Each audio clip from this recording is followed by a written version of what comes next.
الفصل الرابع: تعقيد التراكم compounding. 81 مليار ونص دولار من أصل 84 مليار ونص دولار من ثروة وارن بافيت إجوا بعد ما صار عمره 65 سنة. عقلنا مش مهيأ يستوعب هيك أرقام مجنونة. الدروس من مجال معين أوقات بتعلمنا أشياء كتير مهمة عن مجالات ما بتكون إلها علاقة مباشرة فيها. خد مثلا تاريخ العصور الجليدية اللي امتد لمليار سنة وشوف شو بيعلمنا عن تنمية المصاري. معرفتنا العلمية بكوكب الأرض أحدث مما بتتخيل. لتفهم كيف بيشتغل العالم غالباً بيتطلب نغوص بعمق لتحت السطح، وشي ما قدرنا نعمله إلا بوقت قريب نسبياً. إسحاق نيوتن حسب حركة النجوم من مئات السنين قبل ما نفهم بعض الأساسيات عن كوكبنا نفسه. ما كان إلا بالقرن ال19 لما العلماء اتفقوا إنه الأرض كانت أكتر من مرة مغطاية بالجليد. الأدلة كانت أقوى من إنه ننكرها. بكل مكان بالعالم في بصمات لعالم كان متجمد، صخور ضخمة مرمية عشوائياً، طبقات صخرية محفورة وممسوحة. صار واضح إنه ما كان في عصر جليدي واحد، بل 5 عصور جليدية مميزة فينا نقيسها. كم أو كمية الطاقة اللي بدها إياها الأرض لتتجمد وبعدين تدوب وبعدين تتجمد من جديد شي مذهل. شو القوة اللي ممكن تعمل هيك دورات؟ أكيد أقوى قوة على الكوكب، كانت فعلا أقوى قوة، بس مش بالطريقة اللي الناس توقعتها. كان في نظريات كتير بتفسر ليش صارت العصور الجليدية، وبما أنه تأثيرها الجيولوجي كان هائل كانت التفسيرات كمان ضخمة وفخمة. في ناس اعتقدوا أنه ارتفاع سلاسل جبلية غير اتجاه الرياح على الأرض بشكل كافي ليقلب المناخ، وغيرهم كانوا مقتنعين أنه الجليد هو الحالة الطبيعية للأرض، وأنه الفترات الدافية ما كانت إلا انقطاعات مؤقتة سببها انفجارات بركانية هائلة سخنت الكوكب. ولكن ولا واحدة من هاي النظريات قدرت تفسر دورة العصور الجليدية. نمو سلاسل جبلية ضخمة أو انفجار بركان هائل ممكن يشرح عصر جليدي واحد، بس ما بيشرح التكرار الدوري ليش صار في 5 عصور جليدية ورا بعض بنفس النمط تقريباً. بأوائل القرن العشرين عالم صربي اسمه ميلوتين ميلانكوفيتش درس موقع الأرض بالنسبة للكواكب التانية وطلع بنظرية عن العصور الجليدية، واليوم نعرف إنها صحيحة. الفكرة إنه الجاذبية تبع الشمس والقمر بتأثر شوي شوي بحركة الأرض وميلها باتجاه الشمس، وخلال مراحل من هالدورة يلي ممكن تطول عشرات آلاف السنين كل نص من نصف الكرة الأرضية بيوصلوا شوي زيادة أو شوي أقل من أشعة الشمس عن اللي متعود عليه. وهون بتبلش القصة الحلوة. بالبداية ميلانكوفيتش فكر إنه ميلان الأرض بيعمل شتويات قاسية لدرجة إنه بتجمد الكوكب، بس عالم أرصاد روسي اسمه فلاديمير كوبين غاص أكتر بنظريته واكتشف تفصيل مهم كتير. المشكلة ما كانت بالشتاء البارد، كانت بالصيف المعتدل. القصة بتبلش لما بيمر صيف وما بيكون دافي كفاية ليدوب تلج الشتاء اللي قبله. التلج اللي بيضل بيخلي تراكم التلج بالشتاء اللي بعده أسهل، وبيزيد احتمال إنه يضل موجود للصيف اللي بعده، وهيدا بدوره بيخلي تراكم أكتر بالشتاء اللي بعده، وهيك دواليك. التلج الدائم بيعكس أشعة الشمس فبيزيد البرودة فبينزل تلج أكتر وبتكمل الحلقة. وخلال كمية سنة طبقة تلج موسمية بتصير صفائح جليدية قارية وخلص دخلنا بالعصر الجليدي. ونفس الشي بيصير بالعكس، إذا ميلان الأرض خلى شوية شمس زيادة تفوت التلج بيدوب أكتر بالصيف فبينعكس ضوء أقل بالسنين اللي بعدها فبترتفع الحرارة فبينزل تلج أقل بالسنة الجاية، وهيك بتكمل الدورة. الشي المذهل هون إنه تغير صغير كتير بالظروف ممكن يعمل نتيجة ضخمة. بتبلش بطبقة تلج رفيعة ضلت من صيف بارد وما حدا بيعطيها أهمية، وبغمضة عين جيولوجية الأرض كلها بتتغطى بتلج سماكته أميال. مثل ما قالت عالمة الجليد جوين سكولتز، مش كمية التلج هي اللي بتعمل الصفائح الجليدية، بل إنه التلج مهما كان قليل بيضل موجود. الخلاصة الكبيرة من قصة العصور الجليدية، ما بدك قوة هائلة لتخلق نتائج هائلة. إذا الشي عم يتراكم يعني نمو صغير اليوم بيصير وقود لنمو أكبر بكرة، فحتى بداية متواضعة ممكن توصل لنتائج خرافية بتخليها تحس إنه عم تتحدى المنطق، لدرجة إنك بتستخف باللي ممكن يصير وما تفهم من وين إجا النمو ولا لوين ممكن يوصل. وهيدا بالضبط اللي بيصير مع المصاري. في أكتر من 2000 كتاب بيحكوا عن كيف وارن بافيت بنى ثروته، كتير منهم رائعين، بس القليل بيعطي أهمية للواقع الأبسط. ثروة بافيت مش بس لأنه مستثمر شاطر، بل لأنه كان مستثمر شاطر من هو وولد. وقت عم بكتب هيدا الحكي صافي ثروة وارن بافيت حوالي 84 مليار ونص دولار. من هالمبلغ 84 مليار فاصلة 2 اجوا بعد ما صار عمره 50 سنة، و81 مليار ونص اجوا بعد ما صار بعمر التقاعد الاجتماعي، يعني بمنتصف الستينات. وارن بافيت مستثمر عبقري أكيد، بس إذا ربطت كل نجاحه بذكائه بالاستثمار بتكون عم تفوت النقطة الأساسية. السر الحقيقي هو إنه كان مستثمر ممتاز لمدة 75 سنة. لو بلش يستثمر بعمر الثلاثينات وتقاعد بالستينات غالبا ما كان حدا حيسمع عنه. خلينا نعمل تجربة فكرية صغيرة. بافيت بلش يستثمر بجدية لما كان عمره 10 سنين.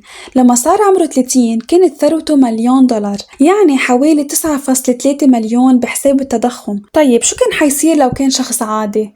قضى مراهقته وعشريناته بيجرب الحياة، بيسافر، بفتش عن شغفه، ولما صار عمره 30 كانت ثروته مثلا 25 ألف دولار. ولنفرض إنه مع هيك ضل يحقق نفس العوائد الاستثمارية الخرافية اللي حققها فعلياً 22% سنوياً، بس قرر يوقف استثمار ويتقاعد بعمر 60 يلعب جولف ويقضي وقت مع أحفاده. قديش بتكون تقريباً ثروته اليوم؟ أكيد مش 84 مليار ونص دولار، بتكون حوالي 11.9 مليون دولار، يعني أقل ب 99.9% من ثروته الحقيقية. فعليا كل النجاح المالي لوارن بافيت تقريبا مرتبط بالقاعدة المالية اللي بناها وهو صغير، وبالمدة الطويلة اللي ضل فيها عم يستثمر لآخر عمره. مهارته هي الاستثمار، بس سره هو الوقت. هيك بيشتغل التراكم اللي هو الكومباوندينج. خلينا نفكر فيها من زاوية تانية. وارن بافيت هو أغنى مستثمر بالتاريخ، بس مش بالضرورة أعظم مستثمر، على الأقل إذا قسناها بمتوسط العائد السنوي. جيم سايمونز رئيس صندوق التحوط رينيسانس تكنولوجيز خلى أمواله تتراكم بمعدل 66% سنويا من سنة 1988، وما حدا قرب على هذا الرقم. مثل ما شفنا بافيت كان حوالي 22% سنويا، يعني تلت هيدا الرقم تقريبا. ومع هيك صافي ثروة سايمونز اليوم حوالي 21 مليار دولار، يعني ورغم انه الرقم لحاله مجنون هو أفقر ب 75% من بافيت. ليش هذا الفرق إذا سايمونز مستثمر أفضل بهالقد؟ لأنه سايمونز ما لقى أسلوبه الاستثماري الحقيقي إلا لما صار عمره 50 سنة، يعني كان عنده أقل من نص عدد السنين اللي قدر فيها يراكم مصرياته مقارنة ببافيت. لو جيم سايمونز حقق عوائد 66% سنويا على مدى 70 سنة مثل بافيت كانت ثروته اليوم لو جيم سايمونز حقق عوائد 66% سنويا على مدى 70 سنة مثل بافيت كانت ثروته اليوم، جهز حالك لشو حتسمع هلأ، 63 كوينتليون و900 وكوادريليون و781 تريليون و780 مليار و748 مليون و160 ألف دولار. هالأرقام كلها بتطلع مجنونة وغير عملية، بس الفكرة الأساسية مش بالأرقام بحد ذاتها، بس أنه تغييرات صغيرة جدا بافتراضات النمو ممكن توصل لنتائج خرافية وغير متوقعة. وكرمال هيك لما ندرس ليش شي معين صار قوي لهالدرجة، مثل ليش صار في عصر جليدي أو ليش وارن بافيت صار غني هالقد، غالبا بنغفل عن العوامل الأساسية اللي فعليا صنعت النجاح. سمعت كتير ناس بيقولوا أن أول مرة شافوا جدول الفائدة المركبة أو قصة قديش كان ممكن تجمع تقاعد أكتر لو بلشت بال20 بدل 30 غيرت حياتهم، بس على الأغلب ما غيرتها. اللي صار غالبا إنه نتفاجئوا لأنه النتيجة ما بتتماشى مع إحساسنا المنطقي. نحن معودين نفكر بشكل خطي، بس النمو الإكسبوننشل ضد حدسنا. التفكير الخطي هو البسيط المتوقع والمألوف، يعني إذا الشي عم يكبر شوي اليوم رح يكبر شوي بكرة. أما الإكسبوننشل فهو اللي ببلش بطيء شبه ممل ما بيشد الانتباه، بعدين ممكن بعد فترة قصيرة يصير وحش كنتيجة. إذا سألتك تحسب براسك 8 زائد 8 زائد 8 زائد 8 زائد 8 بتحسبها بثواني، الجواب هو 40. بس إذا سألتك تحسب 8 ضرب 8 ضرب 8 ضرب 8 ضرب 8 دماغك بيصير بيستصعبها، الجواب هو 32768. خلينا نشوف مثال من التكنولوجيا. شركة IBM صنعت هارد درايف بسعة 3.5 ميجا بايت بال1950. بال1960 صرنا نحكي عن عشرات الميجا بايت. بالسبعينات هارد وينشستر وصل ل70 ميجا بايت، وبعدين الأمور بلشت تتسارع بشكل مش طبيعي. بأوائل التسعينات كمبيوتر عادي فيه 200 ل 500 ميجا بايت، وبعدين بوم 1999 آي ماك من أبل فيه 6 جيجا بايت. ب 2003 باور ماك بقلبه 120 جيجا بايت. 2006 آي ماك الجديد ب 250 جيجا بايت. 2011 أول هارد 4 تيرا بايت. 2017 60 تيرا بايت. 2019 100 تيرا بايت. لنلخص القصة كلياتها بجملة واحدة، من 1950 لل 1990 زادت الساعة المساحة 296 ميجا بايت، ومن 1990 لليوم زادت 100 مليون ميجا بايت. لو كنت متفائل بالتكنولوجيا بال 1950 كان ممكن تتوقع إنه ساعات التخزين تكبر 1000 مرة أو حتى 10,000 مرة لو كنت طموح كتير، بس تقريبا ولا شخص كان بيتخيل 30 مليون مرة أكبر خلال حياتي بس. ومع هيك هيدا بالضبط اللي صار. ليش؟ لأنه التراكم اللي هو الكومباوندينج ضد حدسنا، حتى أذكى الناس بغلطوا فيه. سنة 2004 بيل جيتس انتقد جيميل وسأل ليش أي شخص بيحتاج 1 جيجا بايت؟ والكاتب ستيفن ليفي علق إنه عقلية جيتس كانت بعدها مربوطة بالفكرة القديمة إنه التخزين شي نادر لازم يتحافظ عليه، مع إنه جيتس كان بقلب التكنولوجيا ما كان معود على سرعة النمو. وهون الخطر الحقيقي، لما التراكم ما يكون بديهي منصير نتجاهل قوته ونحاول نحل المشاكل بطرق تانية، مش لأنه عم نفكر زيادة، بس لأنه ما نوقف لحظة لنحسب شو ممكن يصير مع الوقت. لهيدا السبب ولا كتاب من آلاف الكتب عن وارن بافيت اسمه هيدا الرجل استثمر بثبات لمدة 75 سنة، مع أنه هيدا هو السر الأكبر، بس عقلنا ما بيحب هالرياضيات. في كتب عن الدورات الاقتصادية، استراتيجيات التداول، الرهانات القطاعية، بس أقوى كتاب مفروض يكون عنوانه هو سكوت ونتور.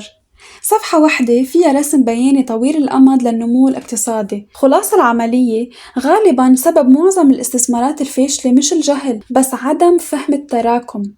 طبيعي الناس تركز على كيف بحقق أعلى عائد لأنها بتبين أقصر طريق للغنى، بس الاستثمار الجيد مش تحقيق أعلى عائد، لأنه أعلى العوائد غالباً ضربة واحدة ما بتتكرر وما بتقدر تصمد معها. الاستثمار الصح هو عوائد جيدة بتقدر تتحملها وتكمل فيها لأطول وقت ممكن. هون تراكم بجن، وعكس هيدا الشي عوائد ضخمة بس ما بتدوم. وهون بتبلش القصص الحزينة والفصل الجاي حيحكي عنها. أنا اسمي ميرنا سعادة، ما تنسوا تعملوا سبسكرايب لتسمعوا الفصل الجاي بكرة.